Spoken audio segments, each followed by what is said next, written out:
It was 1944, the world at war, and the air was thick with the smoke of a collapsing Rache. Across the Atlantic, far from the shattered cities of Europe, the sun shone down on rows of wooden barracks in the American heartland. Beyond the barbed wire, endless wheat fields rippled in the wind, a world away from the ruins of Berlin. Inside those fences sat an unexpected group, German female prisoners of war.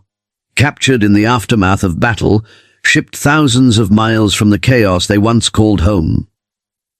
They had been soldiers, nurses, auxiliaries, proud servants of a cause now crumbling. Many expected cruelty, hunger, perhaps even vengeance. Instead, they found something that defied everything they had been told. One morning, the mess bell rang. The women lined up in silence, steel trays in hand, expecting little more than watery soup and a scrap of bread. But what they saw made them pause, eyes wide, hearts uncertain. There were platters of meatloaf, buttered corn, steaming mashed potatoes, even dessert. The aroma of coffee, real coffee, drifted through the air. Some whispered in disbelief. Others refused to touch the food at first, suspecting a trick. But the truth was undeniable in a land at war. Their captors were feeding them better than many civilians back home. This was not propaganda. This was America, and for the women who once served the Third Reich, it was a revelation that challenged everything they believed. Soft wind over wheat fields, barbed wire shimmering under the sun, astonished faces staring down at trays overflowing with food. When the transport trucks finally ground to a halt, the air hung heavy with the smell of oil, dust, and exhaustion. The women inside had long since stopped speaking. Every jolt of the road had been a reminder of how far from home they were. Not just in distance, but in destiny. They were soldiers once, auxiliaries, nurses, and clerks who had worn the grey-green of the Reich with pride. But now, sitting shoulder to shoulder in the dim interior of those rumbling trucks, that pride had been stripped away. What remained was silence, fear, and the unknown waiting beyond the canvas flaps. The engines cut off with a sudden hiss. For a long moment, no one moved. Only the distant chirp of American meadowlarks broke the stillness. A voice barked something in English outside. Firm, controlled, but not angry. Then the tailgate dropped open, flooding the dark compartment with blinding sunlight. The women squinted against it, hands instinctively raised to their faces. The first thing they saw was sky, endless, impossibly blue, stretching out beyond barbed wire and neat rows of whitewashed fences. It was not what any of them expected. They had been told stories, of course. Tales whispered through camps in France and holding cells in England. Stories that the Americans were cruel, that they worked prisoners to death, that a woman in uniform might fare even worse. Some believed it. Others refused to think about it at all. But as they stepped out, boots crunching on gravel, reality began to unravel the myth. There were no shouts, no jeers, no raised rifles. The American guards who watched them were alert but calm, their expressions impassive, almost businesslike. One of them, impossibly young, with freckles and a jaw still soft with boyhood, gestured toward the barracks with a small motion of his hand. The gesture wasn't harsh. It was simply procedural, like a station master pointing to the next train. The camp was larger than they had imagined, but it wasn't chaotic. Everything was squared, measured, clean. Rows of low wooden buildings stretched in straight lines, each marked with a neat white number. Beyond the fences, wheat fields rolled endlessly under the wind, gold against the azure sky. The smell of earth, grass, and something faintly sweet, maybe corn, drifted through the air. The landscape felt too peaceful, too gentle for war. The women found themselves glancing at one another, uncertain whether they were stepping into a dream or a trap. As they walked toward the registration tent, some tried to maintain the rigid posture drilled into them during training. They wanted to appear unbroken, still loyal, still proud. But it was difficult to hold that facade when fatigue pressed on every muscle and hunger gnawed at their stomachs. The journey across the Atlantic had taken weeks, with rations so thin they barely counted as food. The ship's hold had reeked of salt and oil. Every night, they'd lain awake listening to the groan of steel and the distant crash of waves. No one had told them where they were going. Now, finally, they were here, though none of them yet understood where ear truly was. Inside the camp, the American guards moved with an ease that was almost casual. There was discipline, certainly, weapons carried properly, commands issued crisply, but beneath it all there was an air of routine. This wasn't vengeance. This was administration. The prisoners were logged, counted, and directed to their quarters. The guards handed out small items, blankets, utensils, even a bar of soap each. The women exchanged bewildered glances. Soap, real soap, with a faint lemon scent. Some hadn't seen it in months. One woman, a former Luftwaffe radio operator named Erica, stared down at the bar in her hands. She couldn't help it. Her throat tightened. Just a few months earlier, she'd been huddled in a bunker outside Dresden, surviving on dry bread and rainwater, listening to the sound of sirens and falling bombs. And now here she was, a prisoner in America, holding a piece of soap so clean it felt unreal. She rubbed her thumb across the embossed letters on the wrapper, U.S. Army Supply. She whispered to herself in German, Sie geben uns Seife. They give us soap. Outside, the air buzzed with quiet order. Groups of women moved between stations. Medical check, registration, uniform issue. The Americans seemed efficient but distant, as though determined not to show emotion. It was difficult to tell if this was kindness or simply procedure. The German women, still wearing their tattered uniforms, were divided into small groups and led to their assigned barracks. As they entered, they hesitated. Inside were rows of wooden bunks, each with clean sheets, folded blankets, and, to their shock, small pillows. A wood stove sat in the center of the room, with a few chairs neatly arranged around it. Someone had even left a bucket of water and a broom near the door. It was more comfort than many had known in months. The silence that followed was heavy. No one wanted to be the first to speak. For women who had lived through bombings, evacuations, and the final chaos of the front, this calm felt unnatural. It didn't fit the picture of enemy captivity they'd carried in their minds. Slowly, the disbelief began to show in nervous laughter and hushed whispers. One woman muttered that it must be temporary. A trick, perhaps, to lower their guard. Another shook her head, saying the Americans were only pretending for show, that worse would come. But when evening fell and the guards distributed their first proper meal, a simple stew with meat and potatoes, no cruelty followed. Only food and silence, and the faint strains of a distant radio playing something that sounded like jazz. That night, as the women lay in their bunks, many couldn't sleep. Through the narrow windows, the moonlight pooled on the floor, soft and silver. In the distance, they could see the faint outline of a guard tower, not menacing, but watchful. Beyond it, the dark shapes of trees swayed against the horizon. Some of the prisoners wept quietly, the sound muffled in their blankets. Not from sorrow, but from confusion. A kind of emotional vertigo. The world had turned upside down. The victors were not the monsters they had imagined. The enemy treated them with a discipline that bordered on respect. Days passed, and the routines of the camp began to take shape. Revel in the morning roll call, assigned chores, scheduled recreation. The guards spoke rarely, but when they did, their tone was measured, never mocking. They enforced rules, no arguing, no wandering near the fence. But they did not insult or humiliate. Even their food was handled with care, distributed equally among the prisoners. The women noticed that the American soldiers ate almost the same rations themselves.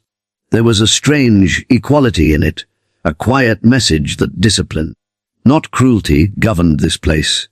And yet, beneath that orderliness, a tension lingered, not between captor and captive, but within the women themselves. They had been raised under a regime that glorified hatred, that promised them superiority over the rest of the world. Now they stood on foreign soil, treated with a fairness their own country no longer afforded its citizens. The realization was disorienting. It wasn't that the Americans were gentle. They weren't. They were efficient, detached, and immovable. But there was dignity in their restraint. For the first time, many of the women understood what true discipline looked like, and it wasn't born from fear. One afternoon, as a column of prisoners walked to the laundry building, a sudden gust of wind carried the sound of laughter from a nearby baseball field. A group of American soldiers were playing during their off hours. The women paused, watching from a distance. It was an unfamiliar sight, men running freely, shouting good-naturedly, unburdened by ideology or dread. The game itself meant nothing to the German women, but the sound of laughter that pierced something deep. They had forgotten what laughter without fear sounded like. That evening, when they returned to their quarters, a few began to speak of what they'd seen. Not all approved. Some scowled and muttered that it was weakness, that the Americans were decadent soft. But the words felt hollow. In truth, what they had witnessed was strength, not the brutal, desperate kind that their leaders had preached, but something calmer. It was a strength that came from stability, from confidence, from a nation that could afford kindness because it did not fear collapse. That realization was far more frightening than any gun. The next morning, during roll call, one of the guards, the young freckled one, dropped his cap.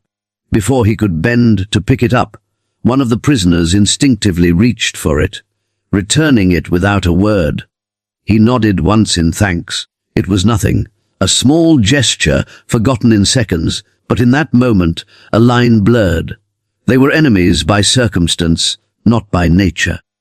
The war had drawn them into opposition, but here, standing in the sunlight of an American morning, the propaganda melted away like frost on grass.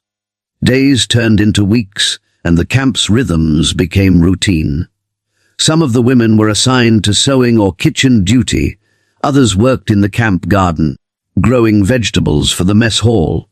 The guards sometimes played phonograph records in the evenings, and music drifted across the compound.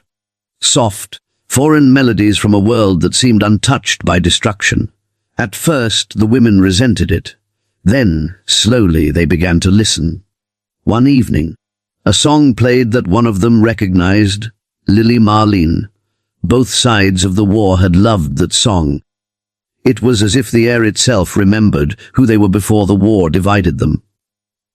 As the sun set that night, painting the horizon in gold and violet, a strange peace settled over the camp.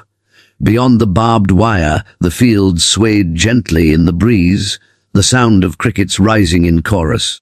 Inside the barracks, the women sat quietly, staring at their folded blankets, their clean hands, the faint scent of soap lingering in the air. They were prisoners, yes, but for the first time in months, perhaps years, they were also safe. The war might still rage across oceans, but here, within these fences, they were seeing the enemy not as monsters, but as men. And that realization, more than captivity itself, was what truly changed them. The bell rang just after noon, a sharp metallic clang that echoed across the compound, bouncing off the neat wooden barracks and fading into the wide, open air. For most of the German women, the sound carried a reflexive dread. In the camps back home, bells meant orders. Bells meant punishment, inspections, or another round of tasteless soup ladled from a dented pot. But here, in America, it seemed to mean something else. The guards were not shouting. The prisoners were not being lined up at gunpoint. Instead, the women watched, confused, as other groups began to form quiet lines outside a long, low building near the center of the camp, the mess hall. A few of the women exchanged wary glances. They had eaten little since capture. Dry bread during the transport, watery stew aboard the ship, sometimes nothing at all for a day. Their stomachs growled, but suspicion kept their steps cautious. As they approached the building, the smell hit them, rich, warm, unmistakable. It wasn't the acrid odor of boiled cabbage or thin gruel. This was something heartier, something alive with flavor. The women slowed instinctively, some blinking against tears they didn't expect. The scent of cooked meat, of butter and roasted vegetables, was almost cruel in its familiarity. For a moment, it reminded them of home, of kitchens filled with the clatter of pans, of mothers and sisters cooking before the war had turned every meal into a ration. Inside, the mess hall was bright and clean. Sunlight spilled through tall windows, striking the metal trays lined along a serving counter. Behind the counter stood American cooks in white aprons and caps, moving with efficient rhythm. They were not smiling, but they weren't sneering either.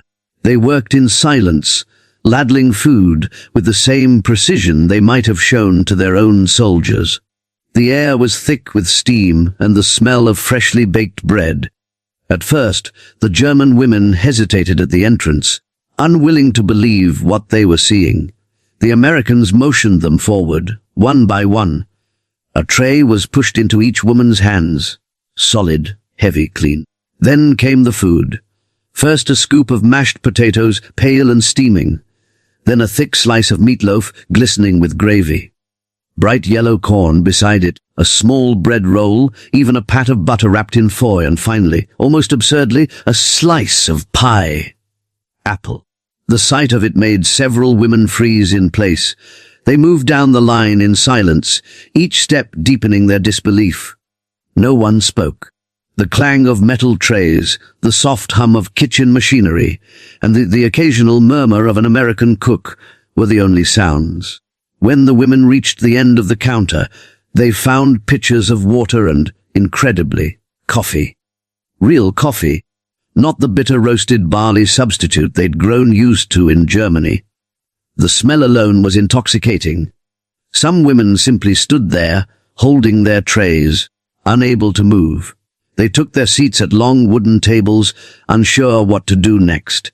The benches were smooth, polished from years of use. A few guards stood at the back of the hall, watchful but relaxed, speaking quietly among themselves. There was no shouting, no rush. For a long, tense minute, the prisoners just stared at their plates. A few of the younger women leaned toward one another, whispering. One of them, Anna, crossed herself before lifting her fork. Another, older woman, shook her head and muttered, "This can't be real." But then, hunger won. The first bite came cautiously, almost guiltily, and then came the flood. Forks scraped against trays, spoons clinked against metal, and quiet gasps of astonishment filled the air. The food was rich and full, the kind of meal that spoke of abundance, of a nation untouched by scarcity. The mashed potatoes melted on the tongue, warm and creamy. The meatloaf was soft and flavorful, with a tang of tomato and spices. Even the corn, so bright and sweet, felt surreal after years of grey, monotonous meals. The butter melted instantly against the bread, and when one of the women finally dared to sip the coffee, she let out a sound somewhere between a laugh and a sob. It wasn't just that the food was good. It was that it shouldn't have been good, not for them, not for prisoners, not for the defeated. Some tried to keep their composure. They ate slowly, eyes down, refusing to show emotion. But others couldn't help it. One woman put down her fork and began to cry quietly into her hands. Another stared at her pie for a long time before finally taking a bite, the sweetness breaking her in a way no interrogation could. "It tastes like before," she whispered. The woman beside her didn't ask what she meant. They all knew. In the corner, an American sergeant watched the room with folded arms. He was middle-aged, his face weathered by sun and war.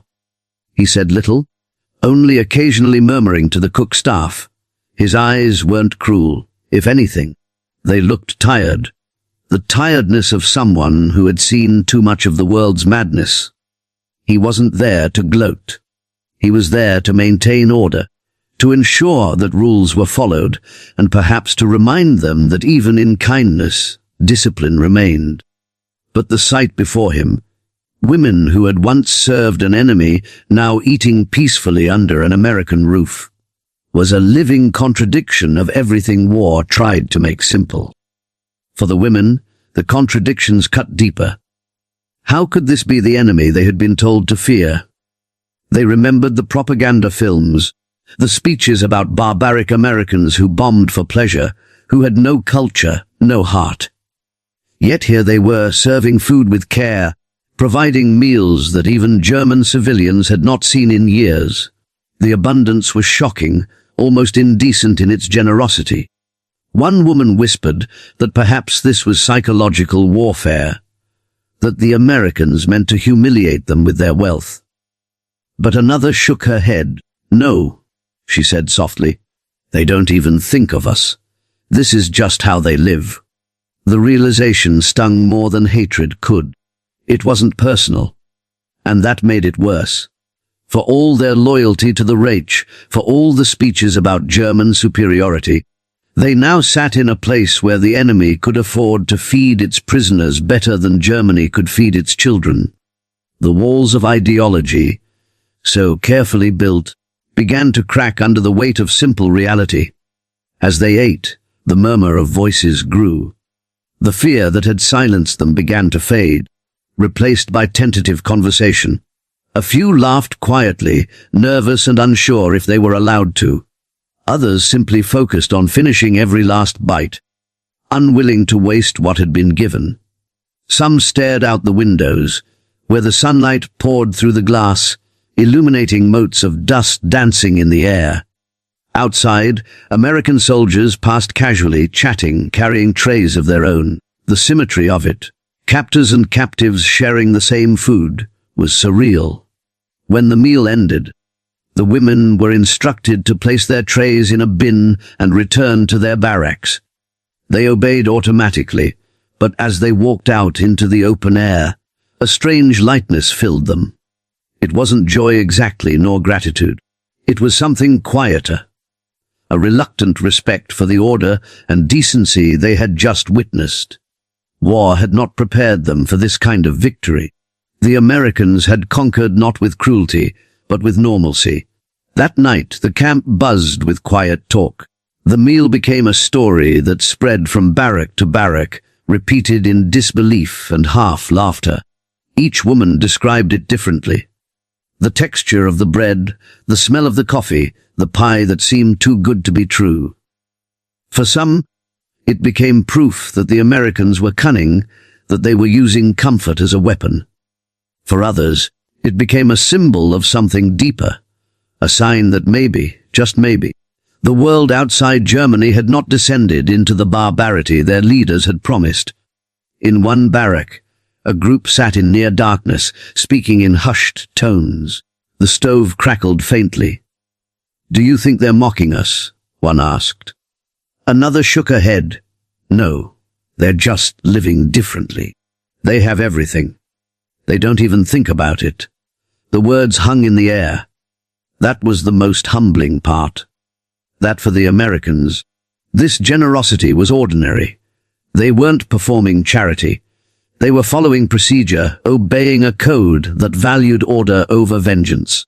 And in that order there was something unsettlingly humane. Each meal that followed deepened the contrast between what they had known and what they were seeing now. When breakfast came, there was oatmeal, milk, even fruit. Lunch brought sandwiches, soup and coffee again. Dinner sometimes offered stews or beans, always enough to fill their stomachs. The food wasn't luxurious by American standards, but to women who had spent years scraping through shortages, it might as well have been a feast. The first meal became a turning point, a quiet revelation that rippled through the camp. It wasn't just about food, it was about what it represented.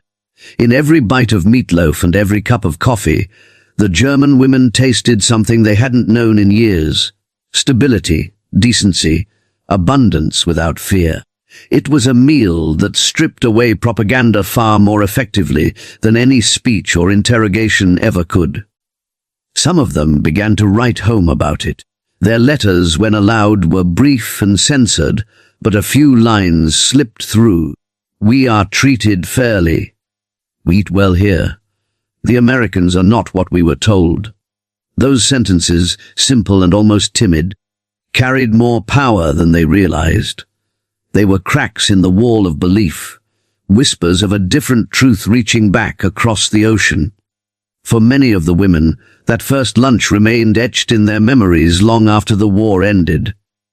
Years later, when they would tell their children or grandchildren about captivity, it was not the fear they described first, but the shock of that meal, the smell of roasted meat, the gleam of butter on warm bread, the strange kindness of being fed by the enemy.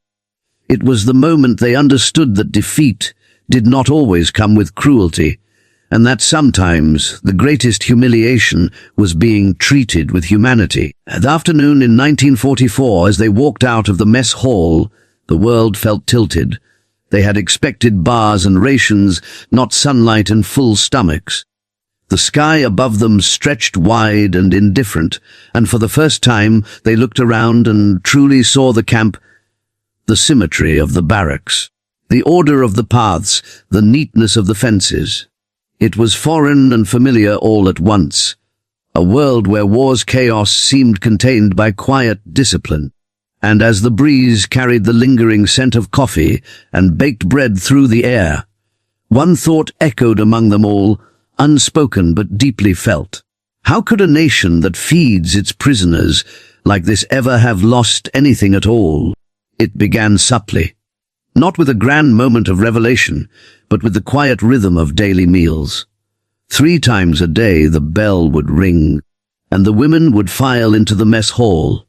The fear that had once knotted their stomachs began to fade, replaced by a curious calm. They still walked in formation, still obeyed orders, but there was a new kind of silence now, not the silence of dread, but of thought. Food, once a symbol of survival, was slowly becoming something else. It was becoming a question. At first, few dared to voice what they were feeling, to speak openly about confusion, about admiration even, for their captors was dangerous even among prisoners. But over time, the reality became impossible to ignore. The Americans did not starve them. They did not punish them without reason. They did not scream or strike or degrade. Instead, they fed them well, expected discipline, and maintained an order that felt almost fair. It wasn't mercy, it was structure. And in that structure, the women began to glimpse the foundations of a different world, one built not on fear, but on quiet confidence. For women who had served under the Nazi regime, this was a shattering contrast. Many had believed the stories told by their officers, that Americans were decadent, chaotic, lazy people who fought only for money and pleasure. But here, in the camp, they saw something entirely different. The American guards were not cruel, but neither were they soft. They worked in unison, spoke with precision, and seemed unbothered by the presence of their captives. There was no hatred in them, no personal vendetta. To them, war was duty, nothing more. The indifference was unsettling because it stripped away the comfort of hatred. The women could not cling to fear or anger when their enemies refused to behave like monsters. It was during one of the midday meals that the transformation truly began to take hold. The hall was filled with the usual sounds. The clatter of trays, the low murmur of voices, the faint hum of a generator somewhere in the distance. One of the women, a former Red Cross nurse named Lot, sat with her hands wrapped around a tin cup of coffee. The warmth seeped through her fingers, grounding her. She stared into the dark liquid, the rising steam curling into the sunlight that filtered through the windows. "If this is how they treat prisoners," she whispered, half to herself. What else did we misunderstand? The others at her table looked at her sharply, their eyes flicking toward the nearby guard, but he hadn't heard. One woman shook her head, whispering back, "Cheerful." But the question lingered, heavy and undeniable. What if everything they had been taught was wrong? What if the enemy was not barbaric, but disciplined? Not cruel, but principled? That thought was dangerous because it planted doubt, and doubt was something they had been forbidden to feel for years. That night, Lot lay awake in her bunk, staring at the dark ceiling. Around her, the others slept, the quiet breathing of dozens of women filling the room. Outside, the faint hum of crickets and the rhythmic crunch of boots from a guard on patrol were the only sounds. She thought of the Rache, of the rallies, the speeches, the promises of strength and destiny. She remembered the posters that showed America as a nation of corruption and greed. But now she had seen their kitchens, their order, their food. She had seen how even their treatment of prisoners reflected confidence, not chaos. And in her heart a quiet, guilty thought emerged. What if we were the ones who were blind? Across the camp, others were thinking the same. Conversations began to change. What had once been nervous whispers of fear became reflections spoken in low tones. Questions about home, about what the war had really meant. Some admitted that their loyalty had been built more on fear than belief. Others clung to the idea that the Americans were only pretending, that this civility was a calculated illusion. But every day that illusion refused to break. Every tray of food, every polite order, every calm interaction eroded the certainty they had been trained to carry. The power of the meals lay not just in their abundance, but in their normalcy. The act of eating, of sitting, talking, and being treated as human was profoundly destabilizing after years of indoctrination. Food became a mirror reflecting the moral decay of the system they had once served. In the Rache, they had watched their own people starve while propaganda promised victory. They had seen ration cards shrink and shelves empty while speeches declared strength. But here, even the enemy's prisoners were fed with decency. The contrast was too stark to ignore. One afternoon, a rainstorm swept across the camp. The air turned cool and clean, the kind of rain that carried the scent of earth and iron. The women huddled inside the mess hall, eating soup and bread while water streaked down the windows. The guards spoke quietly in English, their laughter soft and unhurried. One of the prisoners, a young woman named Marguerite, found herself watching them. Their easy camaraderie, the way they joked without fear of being overheard.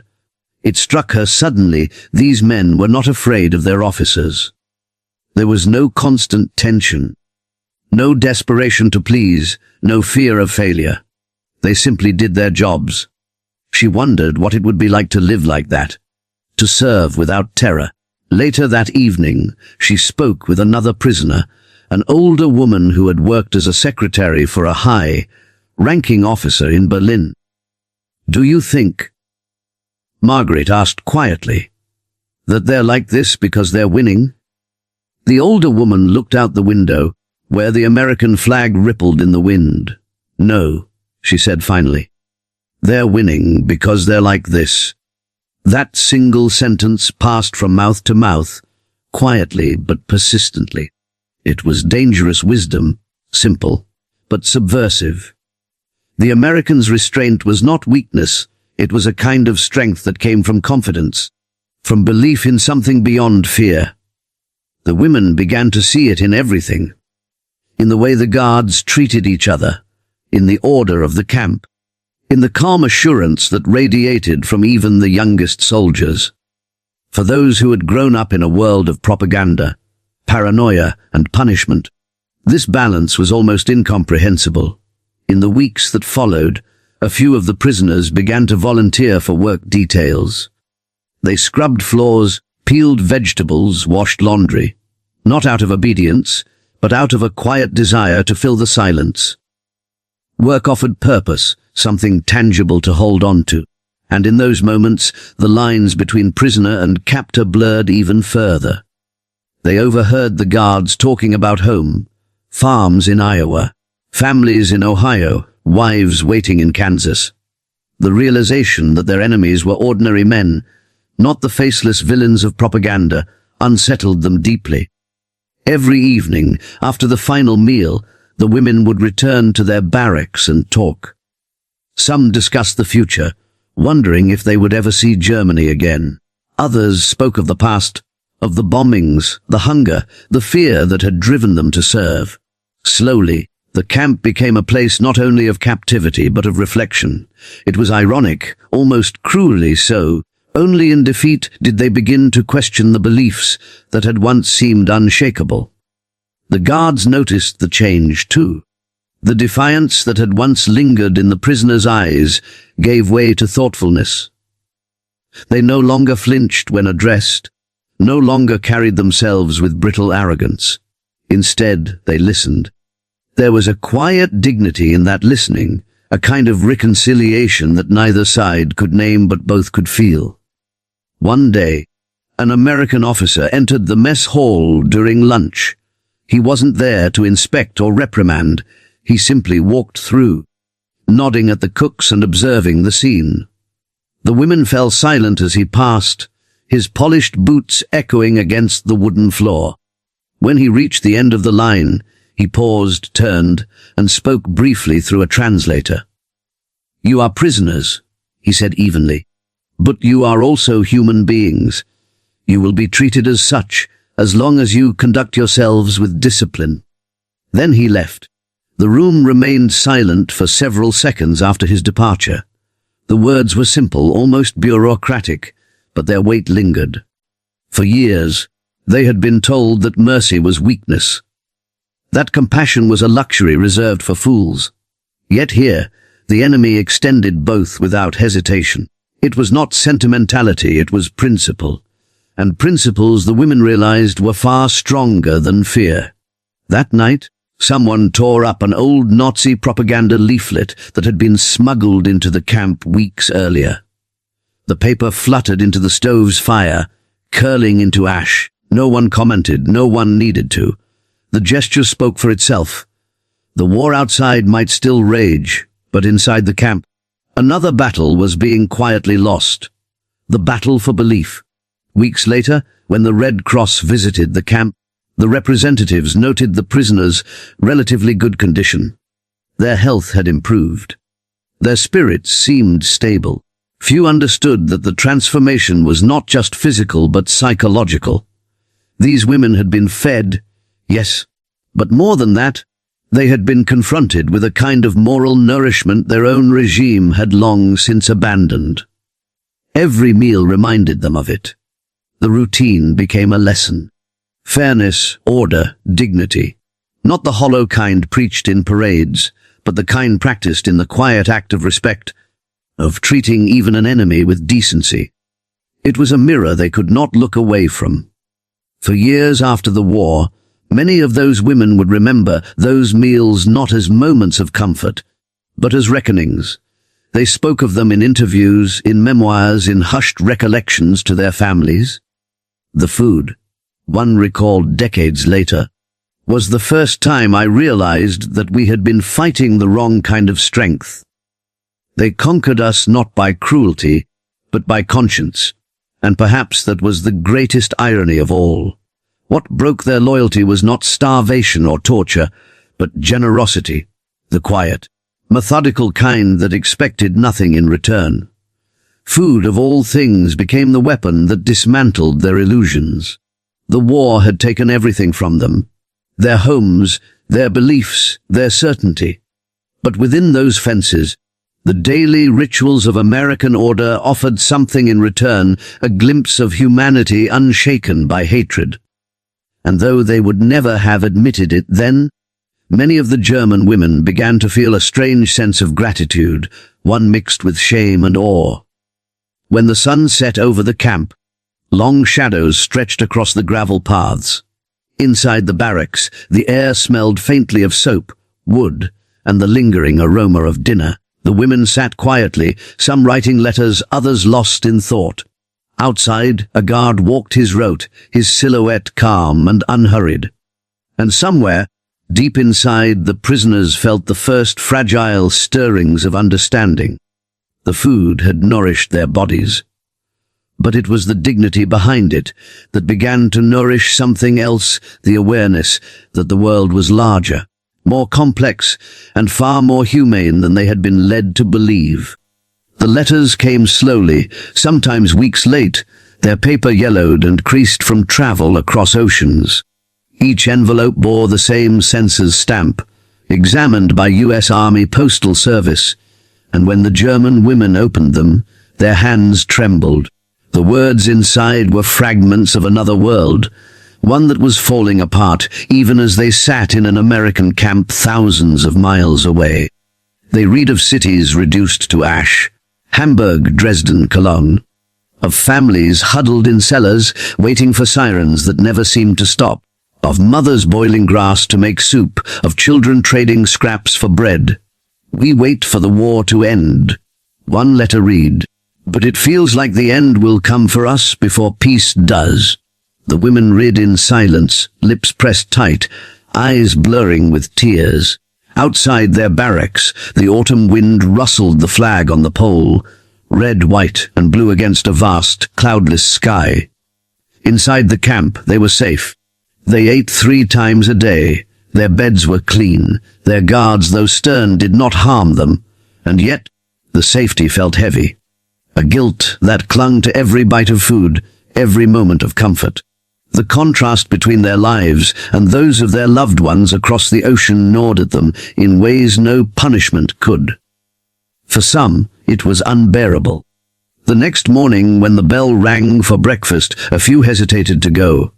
They lingered near their bunks, letters still in hand, slowly, eyes closed, letting the past dissolve on their tongues. And for a few moments, the guilt gave way to something softer, not joy, but remembrance of what life had once been. But the next morning, the letters returned, and with them, the reality they could not escape. By winter, the air had grown sharp, the mornings cold enough to frost the edges of the windows. Inside the barracks, the stoves burned steadily. The Americans made sure of it, no one froze. Yet the warmth inside the camp felt like a cruel luxury when word of the bombings reached them. Cologne, Stuttgart, Nuremberg, names that once meant home were now synonymous with fire. One night, during dinner, a woman named Greta pushed her tray away. "I can't," she said quietly. "Not today." The others looked at her, at the untouched stew cooling in the bowl, the bread she hadn't touched. "My parents lived near the city center," she whispered. "They're probably gone." No one tried to convince her to eat.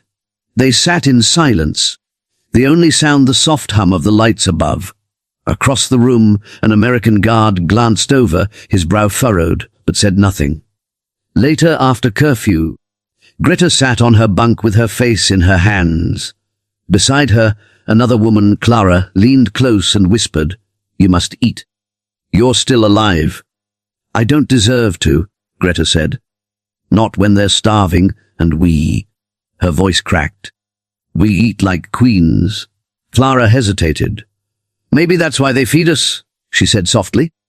"To show us what we've lost, what we threw away." That thought spread quietly through the camp like a spark in dry grass. The meals were no longer just meals. They were symbols of order, of prosperity, of a kind of moral victory that Germany had sacrificed long before its armies fell. Each forkful became a reminder of the choices that had led them here. And yet, amid the guilt, there was something else, a fragile gratitude. Some began to look forward to the meals, not for the food itself, but for the sense of stability they brought. For a few brief minutes each day, life felt predictable again, safe. They were still prisoners, but they were human. They were fed, spoken to, acknowledged. In the quiet dignity of the American system, they found a strange comfort that neither side could have anticipated. When spring came, the snow melted, and the camp changed with the seasons. The fields beyond the fence turned green again, and the air smelled of grass and rain. The war was nearing its end, though the women did not yet know it. Rumors trickled through. Whispers of Germany collapsing, of Hitler hidden in his bunker, of surrender. The women waited, torn between dread and relief. One afternoon, the guards gathered them outside, and Rita noticed the war in Europe was over. The Reich had fallen. There would be no more letters, no more news of the front, because there was no front left. For a long moment, no one spoke. The only sound was the wind moving through the wheat fields beyond the fence. Some women cried openly. Others stood in stunned silence. A few even smiled, faintly, the kind of hollow smile born from exhaustion rather than joy. They were free in a sense, but also lost. Their homeland was gone. Their cause defeated, their faith in everything they'd been taught shattered. That evening, the mess hall served a larger meal than usual. Roast chicken, potatoes, even dessert. The Americans said little, though one or two nodded solemnly. One woman, Ilse, folded hers neatly and placed it under her pillow. Her sister's handwriting had trembled across the page. "We have not eaten meat in months. The baby is sick. We boil water for him to drink, but even that runs low." Ilse looked at the door, where sunlight streamed in. She could smell the faint aroma of porridge and coffee drifting from the mess hall. Her stomach turned, not from hunger but from shame. Still, she went. Hunger was a force stronger than grief, and the Americans, methodical, predictable, kept their schedules like clockwork. The women lined up as always, trays in hand, the gravel crunching under their boots. The smell of food, once comforting, now felt almost mocking. They sat in their usual places, the clatter of trays echoing softly off the wooden walls. That morning the menu was simple: oatmeal, milk, fruit. To the Americans, it was an unremarkable meal, nutritious, ordinary, but to the German women it was extravagant beyond measure. Each spoonful reminded them of what their families lacked, of the children starving back home, while they, the defeated, were fed by the enemy. It was a bitter paradox. The victors offered them life, while their own homeland withered under the weight of ruin. Some whispered among themselves, wondering aloud if it was right to eat so well. Others refused to waste a single crumb, telling themselves they would need their strength to survive whatever came next.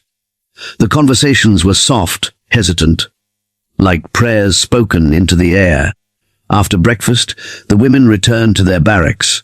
The letters remained a constant presence, tucked beneath pillows, folded inside pockets, hidden between mattress seams. In the evenings, they would reread them by the dim light of a single bulb, the paper softening with each touch. The words became more than news. They became reminders of a moral divide that could not be bridged. For some, the guilt hardened into anger. "It isn't fair," one woman said one night, her voice shaking. "They bomb our cities, they kill our people, and yet they feed us as if we were guests." Another replied, "Maybe that's the point." The first scoffed. "To humiliate us?" "No," came the quiet answer. "To show us they can afford to be kind." That sentence hung in the air like smoke. No one replied. Over the weeks, the tension deepened. Each new letter carried more despair, more evidence of Germany's collapse. Entire neighborhoods gone, families scattered. The Reich, once proclaimed eternal, was now little more than rubble. For the women in the camp, every story from home felt like an accusation. The abundance around them became unbearable, a daily reminder that they had served a cause that led only to destruction. One afternoon, a Red Cross worker, a calm woman in her 30s, visited the camp to distribute supplies. She carried herself with quiet professionalism, her accent faintly Swiss. She handed out paper envelopes and small bars of chocolate from a parcel marked for POWs. The women stared at the chocolate in disbelief. Some refused it at first, shaking their heads. Others took it slowly, as if the act itself was a sin. That evening, when the lights dimmed, One of the prisoners broke a bar into pieces and passed it quietly down the row of bunks. The taste, sweet, rich, familiar, brought memories flooding back. A market stall in Leipzig, a Christmas long before the war, a mother's laughter. They chewed solemnly to the prisoners as they passed the trays. It was a strange, almost sacred meal. Not celebration, not mourning, but acknowledgement. The women ate quietly, the weight of history pressing down around them. Afterward, they lingered outside the barracks, staring at the horizon. The sun was setting, casting long streaks of gold across the camp. For the first time in years, the guns were silent. No bombers, no sirens, no orders shouted in fear. Just the steady hum of a world slowly returning to peace. Ilse stood near the fence, her fingers resting lightly on the cold metal wire. Beyond it stretched the open fields, endless and alive. "Do you think we'll ever go home?" she asked softly. Lot, standing beside her, followed her gaze. "Home," she said after a pause. "I don't know if there's a home left." They stood in silence for a long time, watching the sun sink below the horizon. Behind them, the American flag fluttered in the evening breeze. For the women who had once sworn allegiance to a regime built on hate, the sight carried a quiet, painful irony. The nation they had been taught to despise had become their teacher. Years later, when the war was nothing more than memory, some of the women would tell their children about those days in the camp. Not about the fear or the shame, though both lingered, but about the meals. They would describe the taste of the first real coffee they'd had in years, the smell of fresh bread, the shock of abundance after so much hunger. They would speak of the Americans' discipline, their strange kindness, their ability to be merciful without weakness. One woman, decades later, would sum it up simply: "They fed us as if we were already forgiven." Inside that camp, far from the battlefields, forgiveness was never spoken aloud. It existed only in the quiet acts. A warm meal, a clean bed, a guard's nod at the mess line. But those acts endured longer than flags or speeches. They became the measure by which these women understood humanity again. In the end, the question that had once carried disbelief, "They call this lunch," became something else entirely. It became a reflection of a deeper truth, that even in war, kindness can wound as deeply as cruelty, and that the simplest gesture, a plate of food, freely given, can reshape the soul more powerfully than any weapon ever could.